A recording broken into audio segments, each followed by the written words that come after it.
पता नहीं स्टडी की कि नहीं की, और अगर की तो उस पॉइंट को समझा कि नहीं समझा जो पवित्र आत्मा हमें, एक्चुअली पवित्र आत्मा बोल नहीं रहा, अब पवित्र आत्मा दिखा रहा है। बाइबल को देख रहे लोग, है ना, जो पहले सुन रहे थे अब देखना शुरू कीजिए, फेज चेंज हो रहा है। और मालूम है परमेश्वर के राज्य में प्रवेश करने की जो कंडीशन है, वो कंडीशन ये है कि जब तक कोई देखेगा नहीं वो प्रवेश नहीं पाएगा। जब तक कोई, क्या आप देख पा रहे हैं? पर्सनल क्वेश्चन है, क्या आप वो देख पा रहे हैं जो पवित्र आत्मा दिखा रहा है?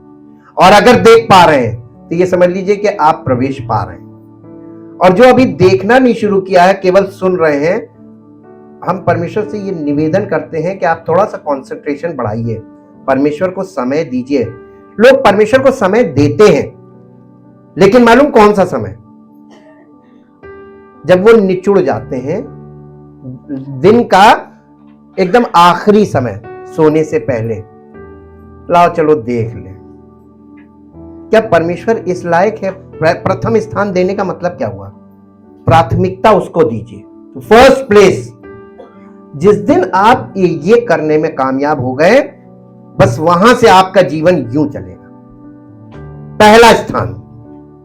आप प्राथमिकता किस बात को देते हैं? शारीरिक आवश्यकताओं को, शारीरिक कामों को।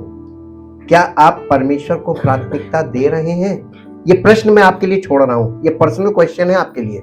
अगर कोई व्यक्ति प्राथमिकता परमेश्वर को नहीं देता है तो अभी वो टोटल फिजिकल है, ये पहचान है।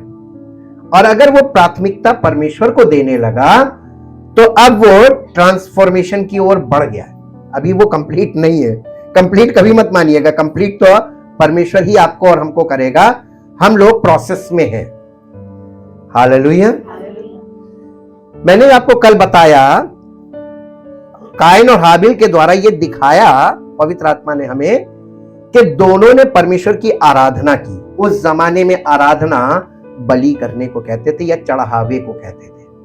आज भी आराधना के दो तरीके हैं, या तो कोई बलि करता है या कोई चढ़ावा चढ़ाता है। ठीक, कायन ने क्या किया था? चढ़ावा चढ़ाया था।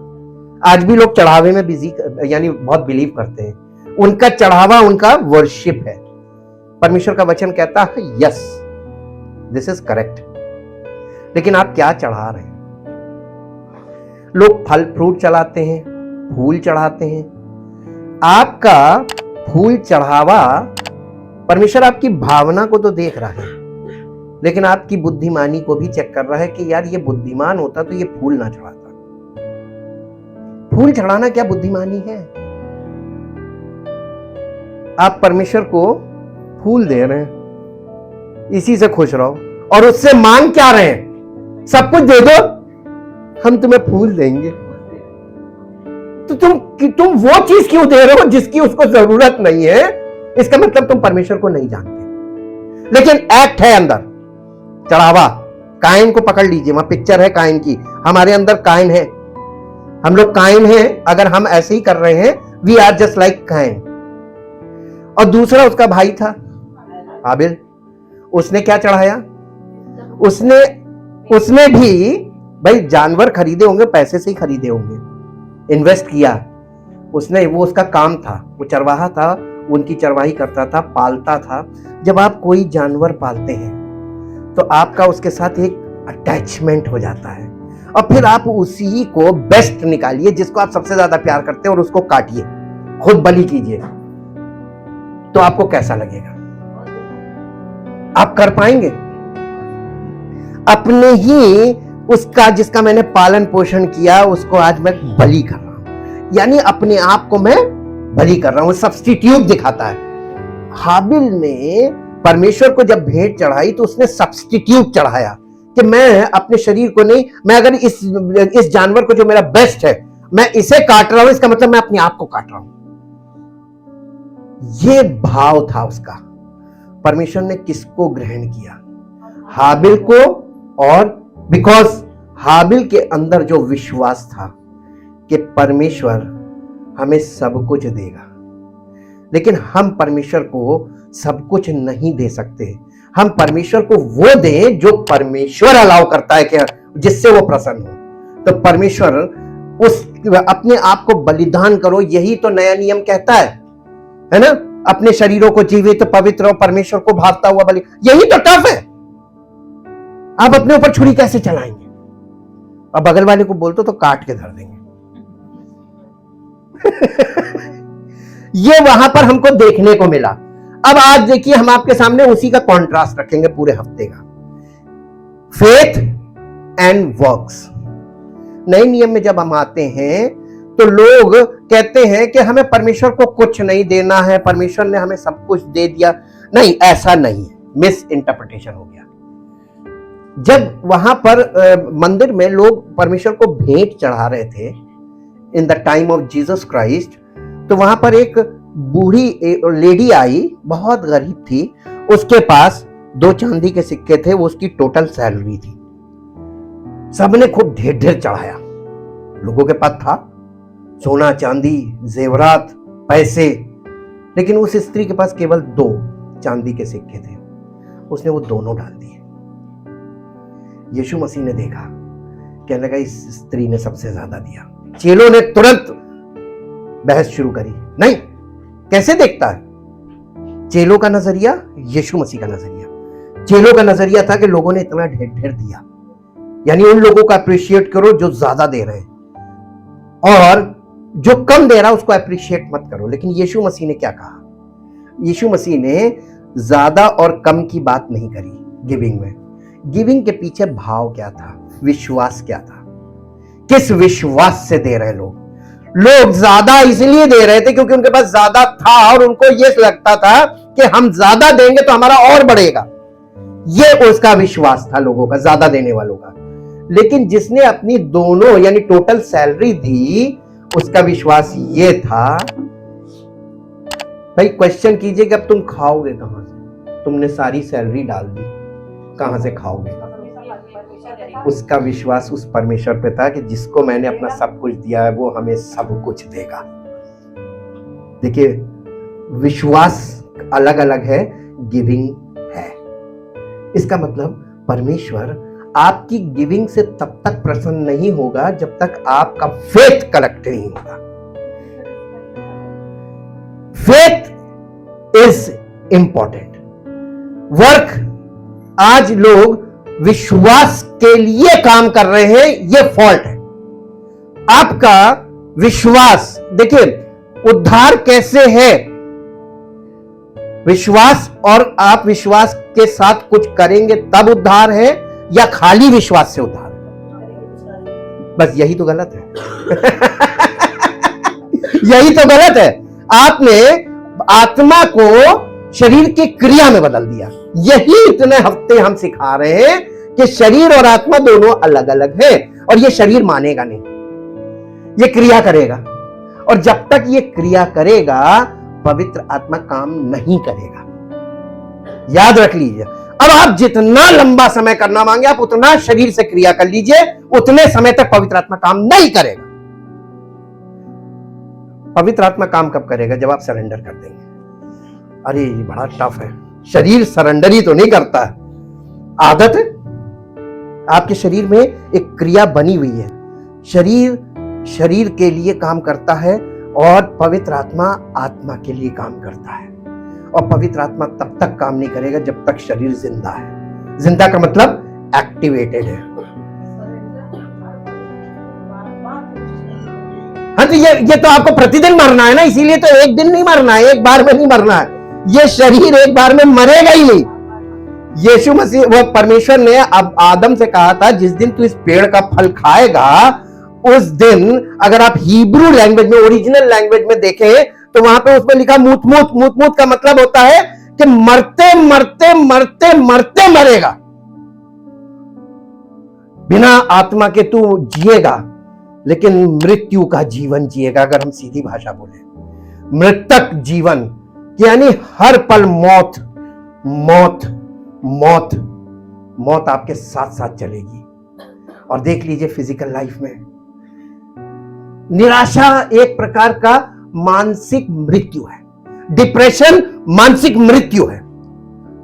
वो निराशा है, नहीं जीने का मन ही नहीं है, खत्म, इच्छा ही खत्म हो गई। अब जब आपकी जीने की इच्छा खत्म हो गई, कौन है जो आपके अंदर जीवन डाल दे? इसका कोई इलाज नहीं है। हालेलुया। अब समझ में आया? ये बहुत कठिन चीज है, इतना सरल नहीं है जितना पहले आप लोग समझते थे। अब देखना शुरू किया है तो अब आप पूरी तरीके से देखो, देखकर आपको समझना है। ठीक, अब देखिए, लोगों के बीच में यह बहस चलती है कि विश्वास के साथ हमें कुछ करना है ताकि हमारा उद्धार हो। फॉल्स। चाहे दुनिया के, there are two types of preacher. प्रचारक दो प्रकार के होते हैं। एक होता है मोटिवेशनल स्पीकर, उसको प्रीचर नहीं बोलते हैं, motivational speaker. This is the age. आप सोशल मीडिया खोल लीजिए, there are so many motivational speakers. और मालूम क्या करते हैं? आपके दिमाग को 2 मिनट में कैद कर लेंगे और आप उनके पीछे यूं यूं चलेंगे। मोटिवेशन एक्सटर्नल होता है, दूसरा फोर्सफुल होता है और सेंटर्ड होता है बोलने वाले पे। जब लोग बोलने वाले को फोकस करने लगते हैं, वो मोटिवेट हो जाते हैं उससे। यह है एक तरीके का हिप्नोटिज्म। और ये एज सबसे डेंजरस एज है स्पिरिचुअली। इसीलिए प्रभु यीशु मसीह ने मत्ती 24 में कहा था, बहुत सावधान रहना। अपने चेलों से बोला था, हम लोगों से नहीं। हम लोगों के लिए तो चैलेंज ही नहीं कर सकता, कहता ये तो 2 मिनट में बहक जाएंगे। अब आप ये देखिए कि ये जो मोटिवेशनल स्पीकर्स होते हैं, ये आपको अपना थॉट आपको मजबूर कर देंगे कि आप उनसे सहमत हो। और आप देखिए लाइक्स आ जाएंगे, धड़ाधड़ धड़ाधड़ धड़, लाखों में लाइक्स चलेंगे। क्या लाखों में लाइक चल रहे, इसका मतलब लोगों को कुछ मिल गया? किसी को कुछ नहीं मिलता, कुछ नहीं मिलता। सिर्फ अग्रीमेंट है ये 2 मिनट का। 2 मिनट बाद जहां वो सिचुएशन में गए, मोटिवेशन फेल। वो दूसरी दिशा मोटिवेट कर देगा। तुमने उधर मोटिवेट किया तो वो उधर मोटिवेट कर देगा। यही तो लड़ाई परसेप्शन की है पूरी दुनिया में, कि मेरा नजरिया तेरा नजरिया। और ये स्पिरिचुअल वॉरफेयर है एक्चुअली। आप लोग इस चीज को नहीं समझ रहे हैं, आप लोग फिजिकल फंस गए। और ये 2 चीजों के बीच, परसेप्शंस के बीच में लड़ाई है। अब आप देखिए कि जो मोटिवेशनल स्पीकर होता है, उसका पॉइंट ऑफ व्यू होता है आपकी भावनाएं। वो आपकी भावनाओं को टच करेगा। लेकिन जो प्रीचिंग होती है बाय द होली स्पिरिट, वो आपको वचन पे फोकस कराएगी, वर्ड ऑफ गॉड पे। इससे आपको पता चलेगा कि कौन मोटिवेशनल है, कौन स्पिरिचुअल बोल रहा है, यानी पवित्र आत्मा कहां से बोल रहा है। यीशु मसीह ने अपने चेलों को बोला था, मरकुस रचित सुसमाचार उसका 16 अध्याय का 15 पद, पहले हिंदी में फिर इंग्लिश में। जी, Mark, the gospel of Mark chapter 16। और उसने, किसने? यीशु मसीह ने अपने चेलों से कहा, तुम सारे जगत में जाकर सारी सृष्टि के लोगों को क्या करो? क्या करो? सुसमाचार प्रचार करो। हाँ, बस बस, सुसमाचार English. And he said to them, go into all the world and preach and preach and publish openly. Preaching का मतलब क्या है? To publish openly the good news, the gospel to every creature of the whole human race. अगर आपको लगता है कि मैं ह्यूमन रेस में नहीं हूं, तो आप कहेंगे कि मुझे चर्च नहीं जाना क्योंकि मैं मसीही नहीं हूं। क्या आप ह्यूमन नहीं हैं? ये गॉस्पेल ह्यूमंस के लिए दिया गया था कि चर्च वालों के लिए? लेकिन ये आपको सुनने को कहां मिलेगा? इन द चर्च, है ना? तो आपका चर्च में आना ये नहीं है कि आप कुछ हो गए। आपका चर्च में आना आपके लिए लाभदायक है, क्योंकि जैसे ही आप आएंगे आपको वहां पे सुसमाचार मिलना चाहिए। सुसमाचार, go and preach and publish. What is the difference between preach and publish?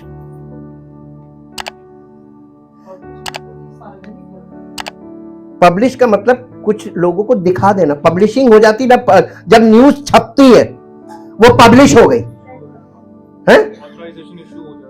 नहीं बेटा, हमारा पॉइंट, पब्लिश का मतलब होता है when people see anything published that people see, उसमें देखना शुरू हो जाता है। प्रीच जो है वो आप सुन रहे हैं, प्रकाशित होना यानी आपको दिखाई देना चाहिए। अगर सुसमाचार प्रचार हो रहा है और लोग पब्लिश नहीं हो रहा है तो लोग वहां देख नहीं पाएंगे। मेरा ये पॉइंट है। क्या आपको मैं बोलता हूं कि आप कहीं भी किसी भी कलीसिया में जाकर देखिए, आपको सुनने को तो मिलेगा लेकिन सुसमाचार दिखाई नहीं देगा। क्यों? दो प्रकार के प्रचारक हैं। मैंने आपको बताया ना, मोटिवेशनल स्पीकर सिर्फ बोलने की सामर्थ्य है उनके पास, वो दिखा नहीं पाएंगे। लेकिन पवित्र आत्मा से प्रेरित व्यक्ति सुसमाचार सुनाएगा भी, और जब वो बोलेगा तो आपको दिखाई देगा। ये डिफरेंस है। मैं आपको डिफरेंस पे ला रहा था। वो एविडेंस है। हाँ, और एविडेंस के बिना कोई व्यक्ति बिलीव नहीं कर सकता।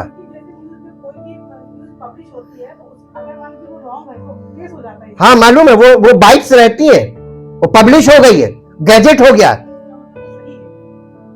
हालेलुया। सीखिए, आप किस संसार में हैं और आपके नागरिक के भी अधिकार हैं यहां पर, ऐसा नहीं है। लेकिन नागरिक अपना अधिकार खो बैठा है स्पिरिचुअली, पहले फिजिकल और फिर स्पिरिचुअली। स्पिरिचुअली तो वो डेड है।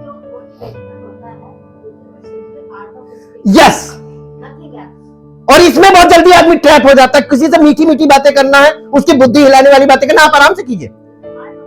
हाँ, पौलुस ने 1 कुरिन्थियों 2 अध्याय में शुरुआत ही इसी से की। निकाल लीजिए मेरे साथ 1 Corinthians chapter 2 verse 1 to 5। हे भाइयों, जब मैं परमेश्वर का भेद, परमेश्वर का ज्ञान नहीं लिखा है। What is the difference between परमेश्वर का ज्ञान और परमेश्वर का भेद? सीक्रेट। सीक्रेट गॉड को कोई नहीं देख सकता, सिर्फ वो देख सकता है जिसे वो अपने आप को प्रकट करे। God is a self existent, वो स्वयं अपने आप को प्रकट करता है। कोई उसको देख नहीं सकता और कोई उसको दिखा नहीं सकता। हम आपको परमेश्वर को दिखा नहीं सकते, लेकिन हम परमेश्वर हमें अपने आप को प्रकट करता है, हम उसे देख सकते हैं। इसको आप दिमाग में बैठा लीजिए, की है, चाबी है, ताकि आप परमेश्वर को देखें। आप देखना चाहते हैं या आप चाहते हैं कि मैं आपको दिखाऊं? मैं नहीं दिखा सकता, मैं पहले ही बोल देता मैं नहीं दिखा, लेकिन मैं उसे देख सकता हूं। मैंने उसे देख लिया।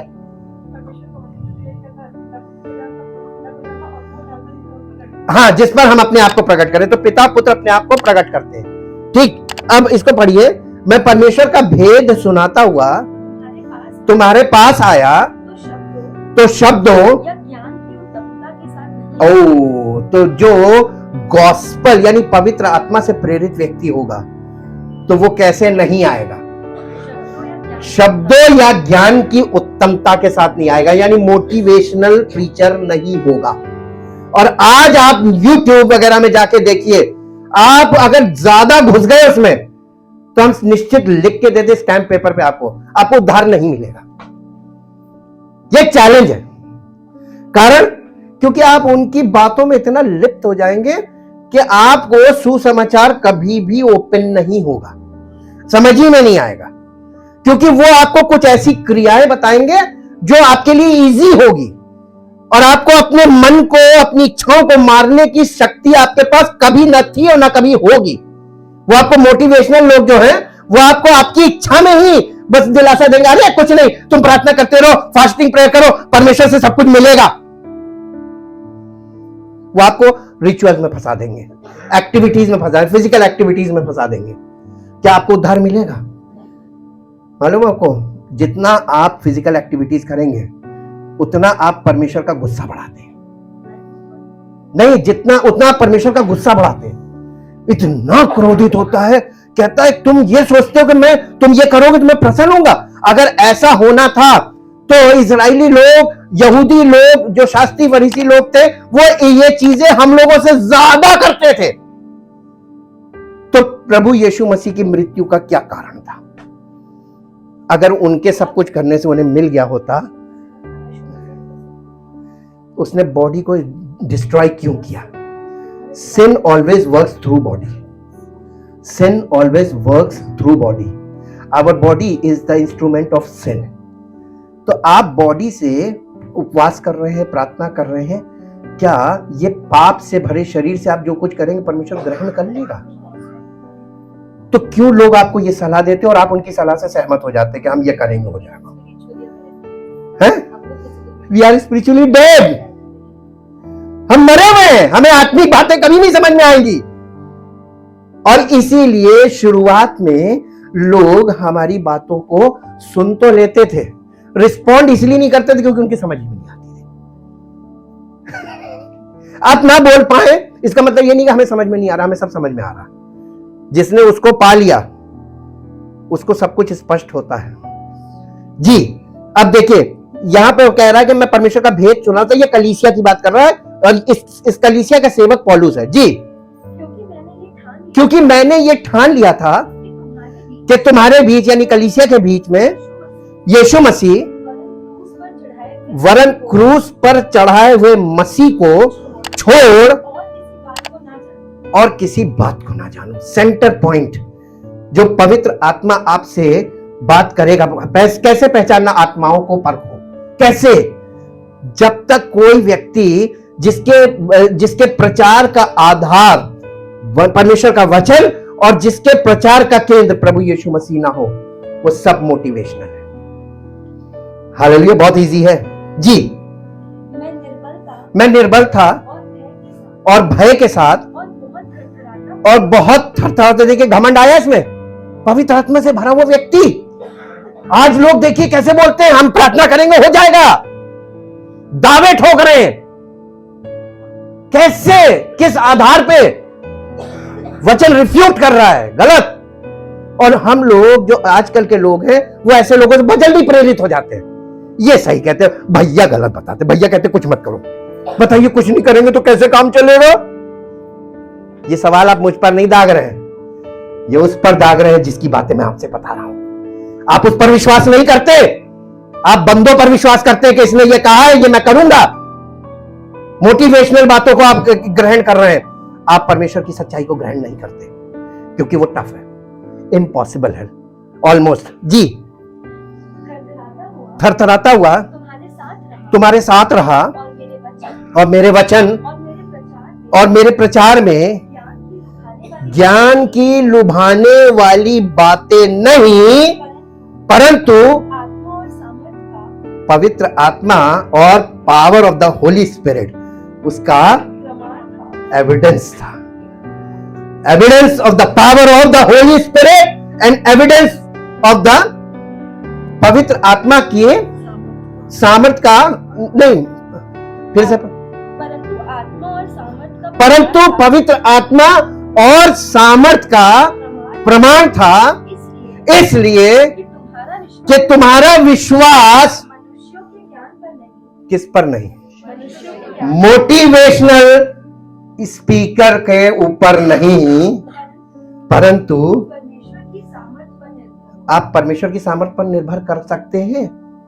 ऑलमोस्ट इम्पॉसिबल, मैं पहले बता दे रहा हूं। कई बार लोग हाँ कह देते हैं क्योंकि वो जानते नहीं है, वो पंगा ले रहे हैं हाँ कह के, जबकि लोगों को कहना चाहिए नहीं कर सकते, ईमानदारी से कहना चाहिए नहीं कर सकते। नहीं, जो पंगा लेते हैं या तो वो उस चीज को पूरी समझने में पूरा मन लगा ले तो वो पार निकल जाएंगे, ये भी एक इंटरेस्ट का बहुत अच्छा पॉइंट है। लेकिन अगर पंगा लेकर वो फिर वापस वैसी फिजिकल लाइफ में फंसे, वो उनसे बहुत नाराज होता है। हर पॉइंट पे दो रास्ते खुलते हैं, हर पॉइंट पे दो रास्ते खुलते हैं। तो मैंने आपको कल एक पॉइंट बहुत हाईलाइट किया, कॉम्बिनेशन। कॉम्बिनेशन, आपने कॉम्बिनेशन लॉक कभी यूज किया है? नहीं यूज किया है, वो नंबर वाला। हाँ, कॉम्बिनेशन लॉक। कॉम्बिनेशन लॉक में उसका लॉक का कॉम्बिनेशन बना लीजिए, आप अपने मन से बना लीजिए। हाँ, पासवर्ड कह लीजिए इसको, this is type of password, इसी से पासवर्ड बना है। वो कॉम्बिनेशन लॉक, जब तक कॉम्बिनेशन सही नहीं होगा लॉक नहीं खुलेगा, है ना? तो उसे बंद करना तो आसान है। भूल गए? खोलते समय भाई इंसानी दिमाग है, हम तो 2-2 मिनट में भूल जाते हैं। कॉम्बिनेशन लॉक का खुद ही पासवर्ड, कई बार लोग पासवर्ड भूल जाते हैं। देखिए कितनी जल्दी भूलने की, देखिए कितनी मेमोरी पावर है आपकी। कुछ मेमोरी पावर नहीं है, जब तक ताजा तब तक आपको याद रहता है, जहां वो आप आउट ऑफ द कॉन्टेक्स्ट गए किसी और काम में, आपके माइंड से निकल गया, स्लिप कर गया, और इसीलिए इजी ढूंढते हैं। और हैकर्स मालूम है, हैकर्स आपकी साइकोलॉजी जानते हैं, उनको मालूम मैक्सिमम लोग इजी करते हैं, फट से क्रैक कर देंगे। हालेलुया। चलिए, मेरा ये पॉइंट था नहीं, लेकिन ये भी पॉइंट क्लियर हो गया। Combination is very important. आप जब डॉक्टर के पास जाते हैं, जो ट्रीटमेंट होता है वो ट्रीटमेंट एक कॉम्बिनेशन होता है। ट्रीटमेंट तो आप खुद कर लीजिए, अपना पढ़े लिखे लोग गए, हमको सर दर्द हो रहा, सर दर्द की दवाई है, और ये हो रहा है तो इसकी ये दवाई, इसकी ये दवाई, 4 दवाइयां ले आइए। लेकिन जब आप डॉक्टर के पास जाते हैं तो डिफरेंस क्या है? आप खुद दवाई ले रहे हो, डॉक्टर से दवाई ले रहे हो। डॉक्टर को फीस देनी पड़ती है, सबसे पहला डिफरेंस तो यही है, डॉक्टर को फीस देनी पड़ती है, जो हम नहीं देना मानते जी। आपको वो देखिए, हर बीमारी के यानी सिम्टम्स एक से होते हैं, कई बीमारियों के, आप सिम्टम के हिसाब से दवाई ले रहे हैं, लेकिन डॉक्टर आपको पहले ये देखेगा कि आपको किस दवाई की जरूरत है, वो डायग्नोसिस पे फोकस करेगा और आपको ट्रीटमेंट लिखेगा, वो भी एक कॉम्बिनेशन होगा। आपको कॉम्बिनेशन ही फॉलो करना होगा। दूसरा, आप भोजन में लीजिए, कॉम्बिनेशन के बिना भोजन नहीं। भोजन भी एक कॉम्बिनेशन है, दाल और रोटी, दाल और सब्जी, दाल चावल, ये कॉम्बिनेशन है, एक चीज नहीं होती है। लाइफ में कॉम्बिनेशन का बहुत इंपॉर्टेंट रोल है, और हम लोग क्या करते हैं, परमेश्वर पर विश्वास करना है, इसमें भी एक कॉम्बिनेशन है। मेरे साथ निकालिए इफिसियों की पत्री, हम लोग एक सिंगल पॉइंट को पकड़ के चलते हैं, यही हमारा गड़बड़ी है। इफिसियों की पत्री 2 अध्याय, उसका 8 और 9 पद, हिंदी देन इन इंग्लिश। क्योंकि विश्वास के द्वारा, देखिए विश्वास के द्वारा, अनुग्रह ही से तुम्हारा उद्धार हुआ। उद्धार आपका प्रार्थना करने से हुआ है, उद्धार आपका फास्टिंग प्रेयर से हुआ है, उद्धार आपका परमेश्वर का वचन सुनने से हुआ है? तो लोग उद्धार पाने के लिए प्रयास क्यों कर रहे हैं दुनिया में? नहीं, ये विश्वास है उनका कि हम करेंगे, हमें मिल जाएगा। तो बेटा सही है ही कहां, फेथ है ही नहीं सही, ट्रुथ लोग नहीं एक्सेप्ट करते।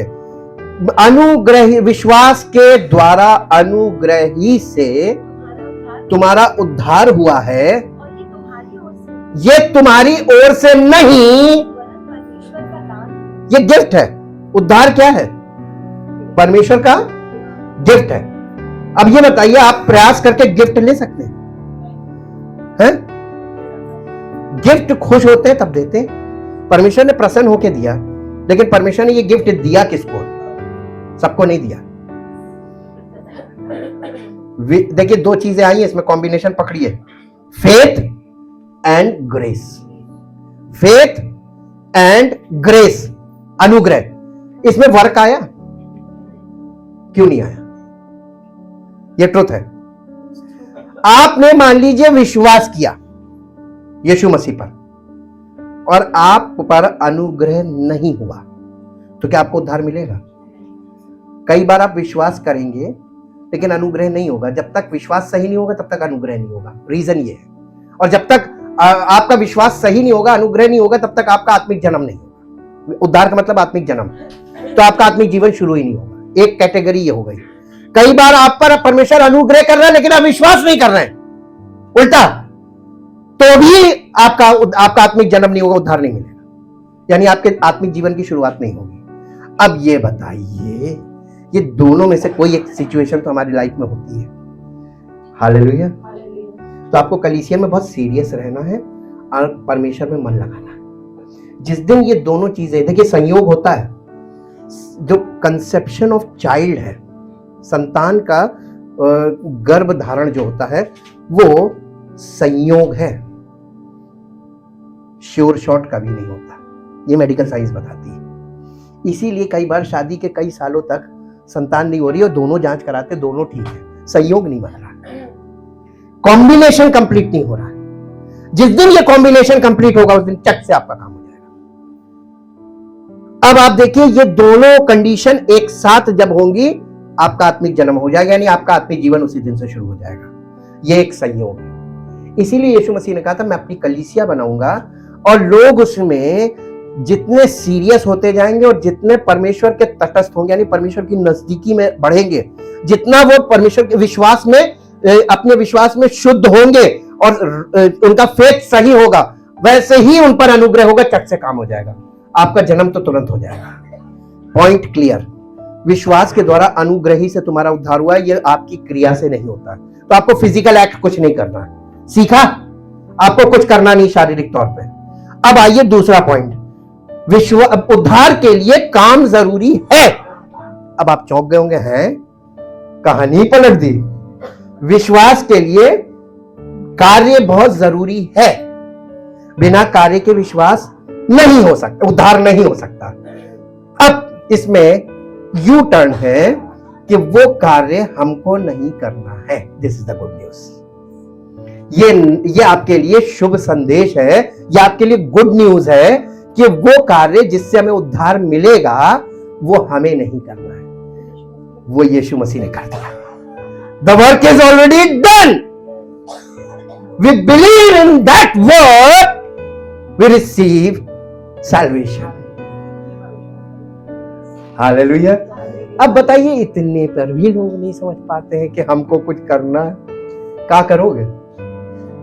बच्चे को जन्म देने के लिए कोई कुछ नहीं कर सकता है, ये परमेश्वर के दिए वरदान है। इसीलिए पुराने नियम में बच्चों को, संतान को लिखा, संतान परमेश्वर की ओर से वरदान है, वो देगा। कहो किसी को चट से मिल जाए, कहो किसी को सालों साल ना मिले, और जब उसका अनुग्रह हो तो कहो बांझ की कोख खोल दे। ये सब चीजें एविडेंसेस दिखते हैं, है ना? तो परमेश्वर मनुष्य को संतान कौन देता है? कभी ये घमंड मत कीजिएगा संतान मैंने पैदा की, कोई नहीं पैदा कर सकता। जिस दिन तुमने घमंड किया तुम्हारी संतान पर बीत जाएगी कि अच्छा तुमने किया था, ये ले। हालेलुया। परमेश्वर के, हम लोग एक गाना गाते हैं, माता पिता प्यारे भाई बहन तेरे ही दिए वरदान है। अच्छे माता पिता प्यारे भाई बहन, ये परमेश्वर के वरदान है। आपको जो रिलेशनशिप में है, आप परिवार है, ये परमेश्वर का वरदान है, गिफ्ट। और आज इस गिफ्ट को लोग कैसे बर्बाद कर रहे हैं, रिश्तों को कैसे खराब कर रहे हैं, ये फिजिकल लाइफ है। क्योंकि परमेश्वर को कोई नहीं जानता, और जानता नहीं है ये तो प्रॉब्लम नहीं है, जानना नहीं चाहता ये प्रॉब्लम है। ये भी एक कॉम्बिनेशन है। अब देखिए, वो काम जो जिससे हमें उद्धार मिलना था वो किसने किया? वो प्रभु यीशु मसीह ने किया। तो गिफ्ट हुआ कि नहीं हुआ? तो वो गिफ्ट किसको मिलेगा? जिसने यीशु मसीह के उस काम पर विश्वास किया कि उसने उद्धार के लिए हमारे प्राण दे दिया। तो हमें प्राण नहीं देना है, हमें जीवन देना है। आपको प्राण नहीं देना है, आपको जीवन देना है। लोग प्राण दे देते हैं क्योंकि वो इजी है, लेकिन जीवन नहीं देते क्योंकि हमारी मर्जी कैसे पूरी होगी। अगर हम प्रभु की इच्छा पूरी करेंगे तो मेरी इच्छा कैसे पूरी होगी? ये शरीर की इच्छा पूरी करने के लिए अपने शरीर को परमेश्वर की इच्छा से अलग रखते हैं। ये इसीलिए वो अपनी शरीर के अनुसार काम करते हैं कि परमेश्वर के विरोध में काम कर रहे हैं। परमेश्वर कहता है तुम्हें कुछ नहीं करना, और लोग कुछ नहीं में विश्वास नहीं करते कि कुछ नहीं करना, कैसे नहीं करना। देखो पूरी दुनिया में लोग कर रहे हैं, अरे जो कर रहे हैं वो गलत है, और गलत को वो एक्सेप्ट कर रहे हैं, इसका मतलब कि वो परमेश्वर के वचन पर विश्वास नहीं करते। वो जो लोग उस सेक्शन में आ गए उनका अनुभव है। जो अभी नहीं घुसे हैं वो कहते हैं हम अपने ठीक है हम अपनी मर्जी के मालिक हैं। देखिए मेरे साथ एक पद निकालिए जो आपको मिलेगा रोमियो की पत्री 3 अध्याय, रोमियो की पत्री उसका 3 अध्याय चैप्टर 3 वर्स 24। परंतु उसके अनुग्रह से, उस छुटकारे के द्वारा जो मसीह यीशु से है कि में है। ग्रामर पे थोड़ा सा ध्यान दीजिएगा। जो मसीह यीशु में है, सेंट मेड का मतलब क्या होता है? Without any work. इंग्लिश में पढ़ दो, इंग्लिश ज्यादा क्लियर है। All are justified. जस्टिफाइड का मतलब होता है किसी को घोषित कर देना, किसी के विषय में घोषणा करना। ठीक है, हम ये घोषणा कर दें कि ये बहुत समझदार है, ये घोषणा है, जस्टिफिकेशन। हम इसके संबंध में बोल रहे हैं। All are justified and made upright and in right standing with God freely and graciously by His grace, His unmerited favor। unmerited का मतलब क्या होता है? बिना किसी योग्यता के, बिना किसी योग्यता के किसी को डिक्लेयर कर देना कि ये है सही। हाँ, उस चीज की कोई मेरिट हो ही नहीं, है ही नहीं। हमारे अंदर क्या मेरिट है? हम परमेश्वर के योग्य बन सकते कभी ना, लेकिन परमेश्वर हमें डिक्लेयर कर रहा है apart from this we are unable. वो हमको डिक्लेयर कर रहा है हम अयोग्य हैं, और वो हमको डिक्लेयर कर रहा है कि ये मेरा चुना हुआ बंदा है।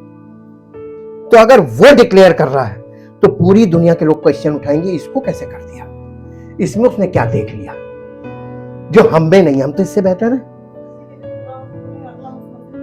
हाँ, संसार में जो चुनाव होता है वो काबिलियत के आधार पे होता है, लेकिन परमेश्वर जो चुनाव करता है वो नाकाबिल को चुनता है।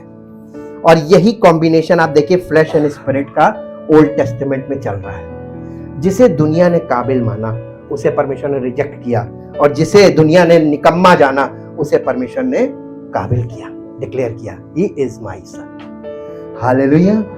यीशु मसीह के विषय में लोगों ने कहा जिस पत्थर को राजमिस्त्रियों ने ठुकरा दिया, निकम्मा जाना, उसी को परमेश्वर ने कोने के सिरे का पत्थर बनाया। परमेश्वर हमेशा मनुष्य के उल्टा चलता है, क्योंकि परमेश्वर की बुद्धि और मनुष्य की बुद्धि दोनों ऑपोजिट है, विचारधाराएं ऑपोजिट है, हमारी भावनाएं ऑपोजिट है। तो फिजिकल बॉडी में जो भावना है वो परमेश्वर के ऑपोजिट है। परमेश्वर आपकी फिजिकल बॉडी के एक पॉइंट को भी नहीं टच करेगा। जितने शारीरिक हैं वे सब परमेश्वर के राज्य से बाहर रहेंगे, कभी नहीं एंट्री पाएंगे। यही दिखाया जा रहा पुराने नियम में। अभी नहीं शुरू किया तो आज से शुरू कर दीजिएगा, देखना दिखाएंगे आपको। ठीक, अब देखिए फिर से पढ़ना बेटा, यहां कंप्लीट हो गया। His unmerited favor and mercy through the redemption which is provided का मतलब क्या होता है? परमेश्वर ने हमको उद्धार के लिए जो काम करना था वो हमें नहीं करना है, वो काम परमेश्वर के इकलौते पुत्र ने कर दिया, वो काम हमारे लिए प्रोवाइड कर दिया। Provided in Jesus Christ. और मसीह में आपको जब एक स्टेप जैसी आत्मिक जन्म होगा तो आपके लिए प्रोविजन चालू हो जाएगा। क्या खाएंगे, क्या पिएंगे, क्या पहनेंगे, कहां रहेंगे, प्रोविजन कहां से आएगा? जब तक आप शारीरिक है तब तक कर लो मेहनत, जितनी पूरी नहीं कर पाओगे, ये चैलेंज है। लेकिन जिस दिन तुमने किंगडम में जन्म ले लिया तो किंगडम में जन्म लेते ही आप वारिस पैदा हो गया, आप वारिस बन गए।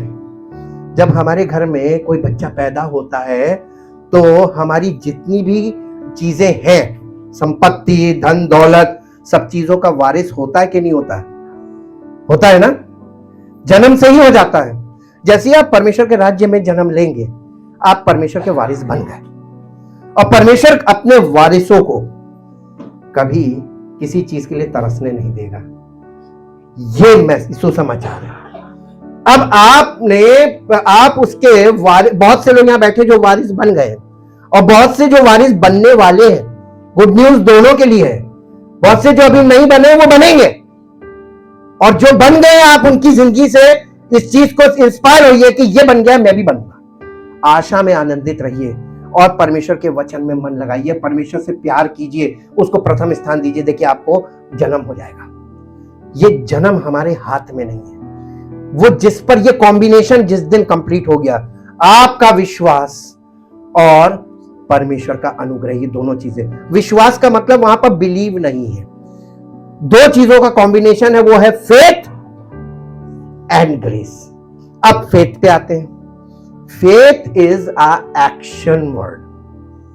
फेथ एक्शन को बताता है और इसीलिए लोग काम करने लगते हैं। विश्वास के लिए काम नहीं करना है। Faith is a action word. जब आप मेरे साथ निकालिए याकूब की पत्री, the book of James chapter 2 verse 21, 22, 23। Yakub की पत्री 2 अध्याय 21, 22, 23 पद। जब हमारे पिता अब्राहम ने अपने पुत्र इसहाक को वेदी पर चढ़ाया, तो क्या वो कर्मों से धर्मी ना ठहरा था? अतः तूने देख लिया कि विश्वास ने उसके कामों के साथ मिलकर प्रभाव डाला है और कर्मों से विश्वास प्रूव हुआ, है ना? तो आप जब अपने आप को प्रूव करेंगे कि मैंने वाकई में विश्वास किया, आपके कर्मों से पता चल जाएगा वो काम कौन से है। वो टफ काम है। धीरज रखना इस बात को दिखाता है कि आप विश्वास करते हैं, और तुरंत झगड़ पड़ना, क्रोध कर लेना इस बात को दिखाता है कि आप विश्वास। तो आत्मा के फल जो लिखे हुए हैं वो विश्वास के काम है। अभी आप उस पॉइंट को चौंके होंगे, लेकिन अभी समझ में नहीं आएगा, अभी आ जाएगा। चौंकिए मत, क्योंकि परमेश्वर के राज्य में आपको चौंकने वाली बातें ही मिलेंगी। ब्रेकिंग न्यूज़ है जी। अभी आगे पढ़ना बेटा। और पवित्र शास्त्र का ये वचन पूरा हुआ। अब्राहम ने परमेश्वर पर नहीं, परमेश्वर ने उससे कुछ कहा था, उसने उसकी बातों का विश्वास किया, परमेश्वर के वायदों का विश्वास किया। He believed in the promises of God। वो परमेश्वर के वायदों पर उसने यकीन किया जी, और ये उसके लिए धर्म गिना गया और वो परमेश्वर का मित्र कहलाया।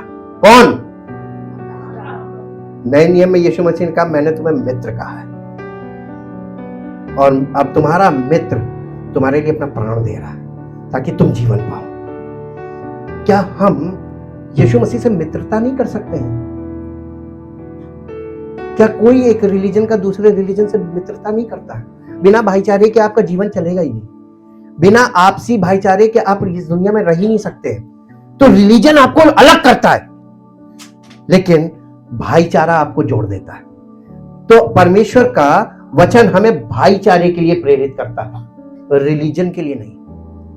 हम रिलीजियस ना बने, हम बिल्कुल न्यूट्रल बॉडी बने कि हमें सबके साथ मेल रखना चाहिए। ये हिंदुस्तान का स्वभाव भी है, कभी भी रेडिकलाइज सेक्शन की ओर नहीं जाता। देखिए भी लड़ाई चल रही है, हिंदुस्तान बिल्कुल न्यूट्रल है, बिल्कुल ये यहाँ का स्वभाव है। हम शांति की बात करेंगे, दोनों मिलकर बैठ के बात कर लो, हम बात कराने को तैयार है, मध्यस्थता करने को, लेकिन हम लड़ाई में इनके पाले में नहीं जाएंगे। ना हम इनसे, ना काहू से दोस्ती, ना काहू से बैर।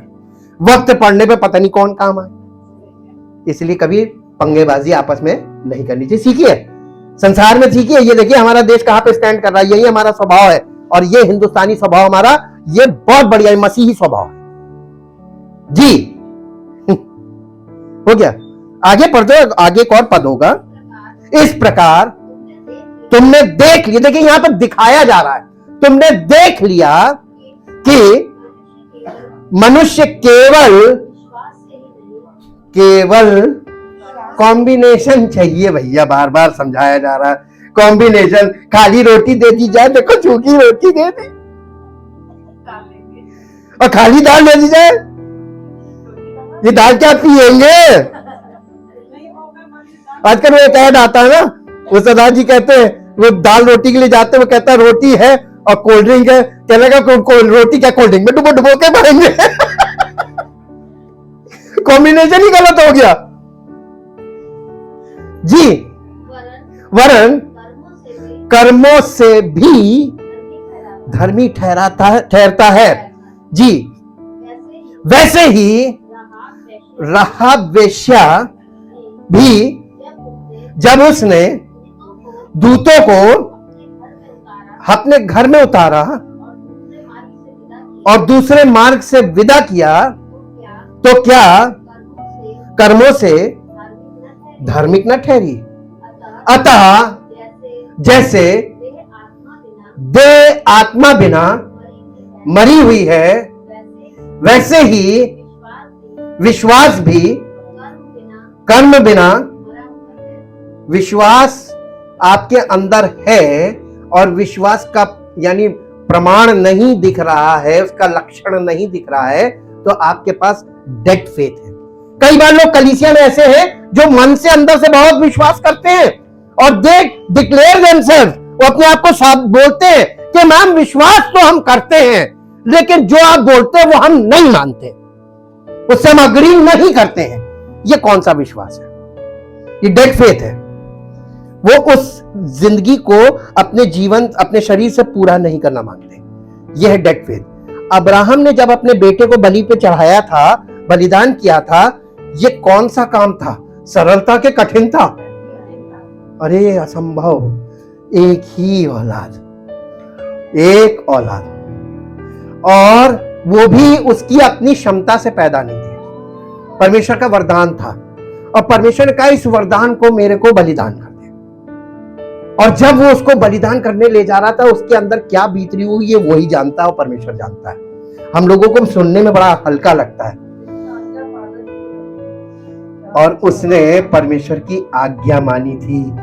तो obedience is the work of faith principle. आपको यह सिद्धांत निकल के आया ना? आज्ञा मानना बलिदान चढ़ाने से बेहतर है। बलिदान ना चढ़ाओ, फिजिकल एक्ट्स मत करो, रिचुअल्स मत करो, आज्ञा मान लो। ये सबसे बड़ा एक्ट है। ये वो काम है जो विश्वास से किया जाता है। आज्ञा कैसे माननी? विश्वास करने का मतलब आज्ञा मानना है। इसीलिए यीशु मसीह कहता था कि तुम मुझे हे प्रभु क्यों कहते हो जब तुम मेरी आज्ञा नहीं मानते? और आज्ञा मानना कुर्बानी चढ़ाने से बेहतर है, पुराने नियम में लिखा हुआ है। और आज लोग कुर्बानी अपने आप को कुर्बान किए दे रहे हैं और आज्ञा नहीं मान रहे।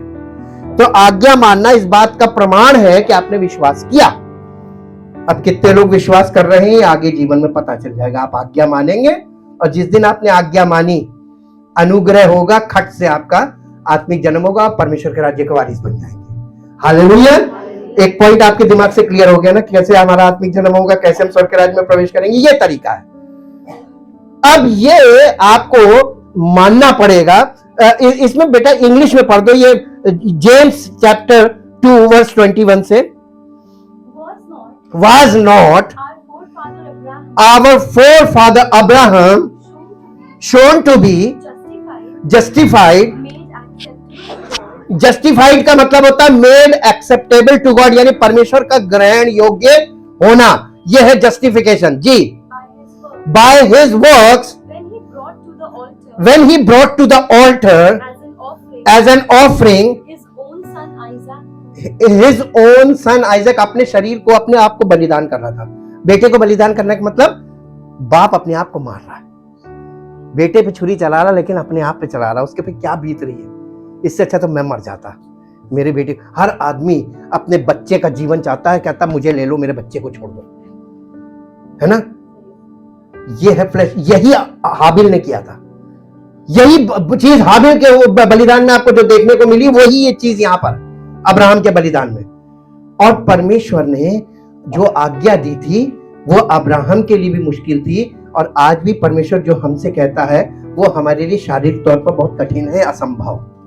हम अपने शरीर को बलिदान नहीं कर सकते।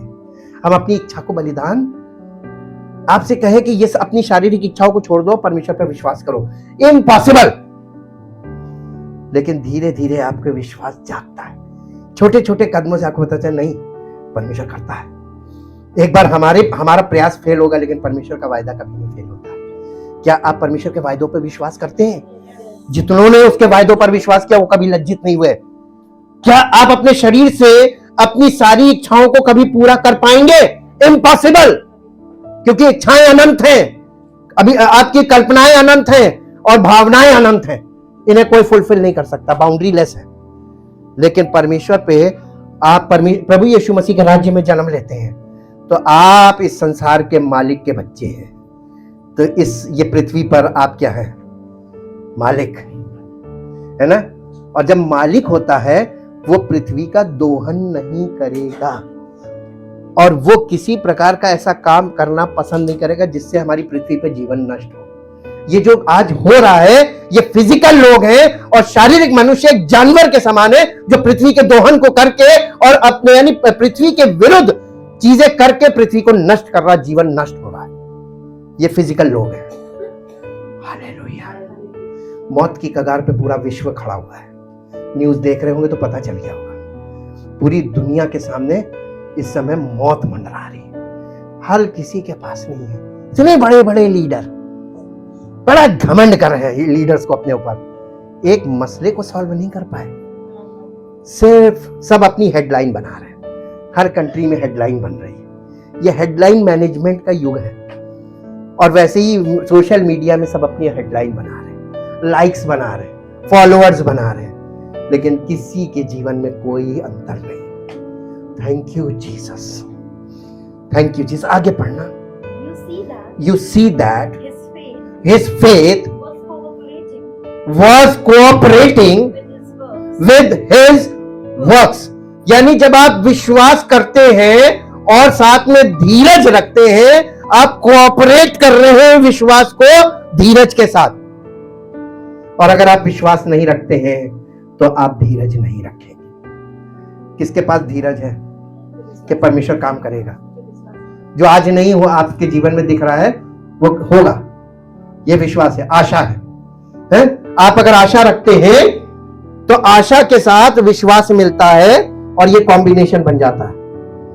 ठीक जी। And his faith was forthwith, completed with,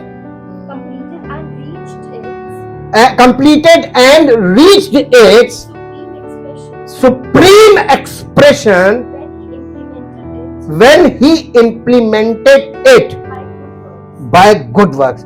तो विश्वास के साथ विश्वास कैसे कंप्लीट होता है? नहीं, क्या चीज इंप्लीमेंट करनी है? आत्मा के फल। परमेश्वर का वचन कहता है अगर तुम विश्वास करते हो यीशु मसीह पर और सिचुएशन पलट रही है, धीरज रखो। आपके लिए क्या कठिन है?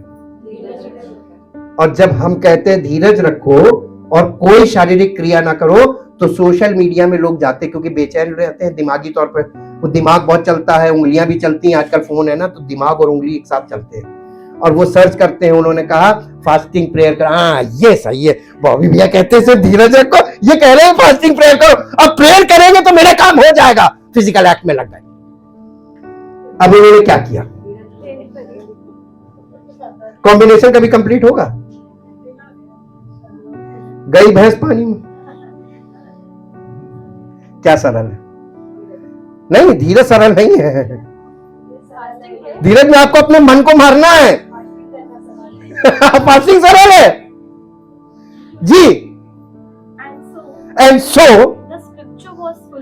the scripture was fulfilled that says Abraham believed in, adhered to, trusted in and relied on God, and this was accounted to him as righteousness, as conformity to God's will in thought and deed, and he was called God's friend. वो परमेश्वर यानी उसका विश्वास उसके लिए धार्मिकता कब गिना गया? जब उसने परमेश्वर की इच्छा पर अपने आप को छोड़ दिया। जो कुछ तू चाहे वो मेरे जीवन में हो। अपनी इच्छा को मारा ना, तो अब्राहम ने अपनी इच्छा को मारा, यानी अब्राहम ने अपने आप को मार दिया और परमेश्वर की इच्छा उसके जीवन में आई। तो क्या वो बच्चा मार दिया था उसने? चाकू तो उठा लिया था, क्या वो उसको जान से मारने पाया? कुर्बानी पहले ही पूरी हो गई। उसने आज्ञा मान ली और उस चीज को अंजाम तक पहुंचाने के लिए जैसे ही चाकू उठाया, वैसे ही फरिश्ता आया, कहने लगा ना, इसको हानि ना पहुंचाना, क्योंकि परमेश्वर ने देख लिया कि ये मुझे इतना प्यार करता है, मुझ पर इतना भरोसा रखता है, अपने बेटे को मेरे लिए मार दे रहा। उसने अपनी इच्छा को पहले मारा होगा, अपने बेटे को छुरी उठाने से पहले। आप इसीलिए नए नियम में लिखा, जो कोई मुझसे, यीशु मसीह कहने लगा, जो कोई मुझसे अधिक अपने बच्चों को प्रेम करता है वो मेरे योग्य नहीं। जो कोई माता पिता को मुझसे अधिक चाहता है वो मेरे योग्य नहीं। उसके योग्य वही व्यक्ति है जो सारी माया मोह से अपने आप को मार देता है कि नहीं, दुनिया चाहे मर जाए, चाहे मेरा परिवार उजड़ जाए, मैं उसे नहीं छोड़ूंगा। यह कुर्बानी। हालांकि वो परिवार उजड़ने नहीं देगा, क्योंकि वो आपको परिवार को संगठित करने के लिए ही बुला रहा है। तू विश्वास करेगा तो तेरा घराना उद्धार। लेकिन ये जो विश्वास है, पहला कदम, ये मरकर परमेश्वर के राज्य में घुसना है। शारीरिक तौर पर आपको मरना है, यानी अपनी इच्छा को मार देना। आप अपनी इच्छा पूर्ति के लिए परमेश्वर के राज्य में नहीं जा सकते। परमेश्वर के राज्य में आप जाएंगे जब आप परमेश्वर की इच्छा को ग्रहण करेंगे और अपनी इच्छा को त्याग देंगे। क्या आप तैयार अपनी इच्छा को त्यागने के लिए? दो इच्छाएं हैं, एक मेरी इच्छा और एक परमेश्वर की इच्छा। ज्यादातर लोग पूजा पाठ और ये सब चीजें क्यों करते मालूम? अपनी इच्छा पूर्ति के लिए, ये मिल जाए, ये मिल जाए, ये मिल जाए। लेकिन परमेश्वर कहता ना, ये तुम भोग विलास में उड़ाने के लिए मांगते हो और दुनिया इसीलिए बर्बाद हो रही है, भोग विलास में ही बर्बाद हो रही है। मैं तुमको कुछ नहीं दूंगा। तुम मेरे बच्चे बनोगे, मेरे राज्य में जन्म लोगे, अपनी इच्छा को मार दोगे, तभी मुझ में पैदा होगे। Thank you, thank you, thank you Lord. क्या आज अपनी इच्छा को त्यागने के लिए आप तैयार हैं? अगर ये आपने दृढ़ निश्चय कर लिया कि मैं अपनी इच्छा को अब नहीं रखूंगा, मेरी कोई इच्छा नहीं है, मेरी सिर्फ एक इच्छा है कि परमेश्वर की इच्छा हमारे जीवन में पूरी हो। जितने लोग ऐसा चाहते हैं वो अपने स्थान पे खड़े हो। Thank you, thank you, thank you, thank you, thank you Jesus, thank you Jesus, thank you Jesus, thank you Jesus. हाँ प्रभु यीशु मसीह, हम तो सिर्फ इतना चाहते हैं कि मेरी नहीं वरन तेरी इच्छा हमारे जीवन में पूरी हो। हम सबकी नहीं बल्कि आपकी इच्छा हम सबके जीवन में पूरी हो। हम सब यही इच्छा कर रहे हैं। हम सबकी इच्छा केवल इतनी है कि आपकी इच्छा हम सबकी जिंदगी में पूरी हो और हम सबकी इच्छा को हम बलि करते हैं, कुर्बान करते हैं। हम प्रभु अपनी इच्छा को कभी आपके सामने नहीं रखेंगे, बल्कि आपकी इच्छा को ग्रहण करते हुए आगे बढ़ेंगे, ताकि हमारा जीवन आपकी महिमा का कारण बने, आपकी सामर्थ हमारे जीवन में प्रकट हो, आपके वायदे हम सबके जीवनों में पूरे हो, ताकि ये साबित हो कि आपने हमें अपना लिया और हमें अपना पुत्र डिक्लेयर किया और आपकी सामर्थ के द्वारा हमारा जीवन आपकी महिमा का कारण हो। सारी महिमा आपको मिले। इस प्रार्थना को आपके इकलौते पुत्र प्रभु यीशु मसीह के नाम से मांगते हैं, आमीन। अपने